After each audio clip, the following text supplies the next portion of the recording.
অবনত আছে আসলো কি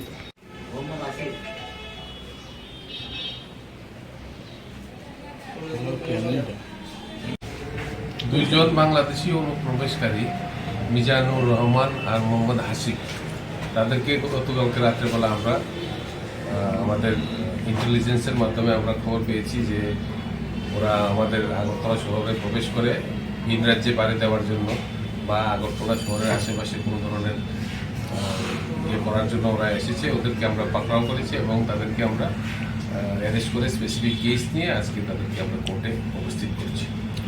কি কারণে তারা এসেছিল কিছু কি পারা গেছে? সমস্ত জিনিস জানার জন্য আমরা তাদেরকে পুলিশ রিমান্ডের জন্য প্রেয়ার করেছি, ইন্টারভিউশন করার জন্য। প্রাথমিক তদন্তে কোন দিকে এসেছে তারা, মানে কোন সাইডটা ইউজ করেছে আসার জন্য? এটা ইনভেস্টিগেশনের প্রক্রিয়াতে সব কিছু বের হয়ে আসবে। আরও কি আছে এরকম শহরে যেহেতু তাদের সঙ্গে তো তারাও দুজন এসেছে, আরও তো থাকবে, তারা উইদাউট হেল্প কীভাবে এসেছে। তার সাথে কিছু পাওয়া গেছে এরকম? তাদের সঙ্গে ভারতীয় কিছু টাকা পাওয়া গেছে, যা যৎসামান্য টাকা ট্রাভেল করার জন্য, আর মোবাইল পাওয়া গেছে। এখানে কোনো রিলেট